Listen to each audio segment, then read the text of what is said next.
DVG ಹೇಳುತ್ತಾರೆ, ಭಗವದ್ಗೀತೆ ಕೇವಲ ಕಂಠಪಾಠಕ್ಕಲ್ಲ, ಕೇವಲ ಅರ್ಥ ತಿಳಿಯದೆ ಓದುವುದಕ್ಕಲ್ಲ, ಅದು ಇರುವುದು ಅನುಷ್ಠಾನಕ್ಕಾಗಿ. ನಮ್ಮ ಜೀವನದಲ್ಲಿ ಅದನ್ನು ಅಳವಡಿಸಿಕೊಳ್ಳಬೇಕು. ಜೀವನ ಕ್ರಿಯೆಗಳಲ್ಲಿ ತತ್ವವನ್ನೇ ಸರ್ವದಾ ದೃಷ್ಟಿಯಲ್ಲಿರಿಸಿಕೊಂಡು ನಡೆಯುವುದೇ ಅನುಸಂಧಾನ. ಅದೇ ಧರ್ಮಾಭ್ಯಾಸ. ಧರ್ಮದಲ್ಲಿ ಮುಖ್ಯವಾದ ಲಕ್ಷಣ ಗುಣಗಳು 4.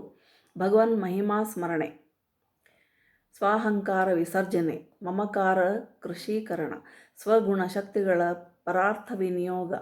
ಈ ಧರ್ಮವು ಕುಟುಂಬ ಧರ್ಮ, ಕುಲಧರ್ಮ, ಜನಪದ ಧರ್ಮ ಮೊದಲಾದ ಅನೇಕ ರೂಪಗಳನ್ನು ತಾಳುತ್ತದೆ. ಈ ನಾನಾ ಧರ್ಮ ರೂಪಗಳಲ್ಲಿಯೂ ಗೀತಾನುಷ್ಠಾನ ನಡೆದರೆ ಆಗ ಯತ್ಕಿಂಚಿತ್ತಾಗಿ ಭಗವತ್ ಸ್ವರೂಪದ ದೂರದರ್ಶನ ಆಗಬಹುದು. ಅದೇ ಅನುಭವ. ಧರ್ಮಕಾರ್ಯಗಳ 3 ಮುಖ್ಯ ವಿಧಾನಗಳನ್ನು ಗೀತಾಚಾರ್ಯರೇ ಸ್ಪಷ್ಟಪಡಿಸಿದ್ದಾರೆ. ಶ್ರೀಕೃಷ್ಣ ಪರಮಾತ್ಮನೇ ಗೀತಾಚಾರ್ಯ. ಯಜ್ಞ, ದಾನ, ತಪಸ್ಸು ಇವು ಭಗವದ್ ಅನುಭವವನ್ನು ಸಂಪಾದಿಸಿಕೊಡಲು ಸಾಧನಗಳು. ಯಜ್ಞವೆಂದರೆ ದೇವಪೂಜೆ, ದಾನವೆಂದರೆ ಲೋಕಸೇವೆ, ತಪಸ್ಸೆಂದರೆ ಆತ್ಮಶಿಕ್ಷಣ. ಈ 3 ಪ್ರತಿಫಲದ ಅಪೇಕ್ಷೆ ಇಲ್ಲದೆ ನಡೆದಾಗ ಜೀವೋದ್ಧಾರದ ಮಾರ್ಗಗಳು.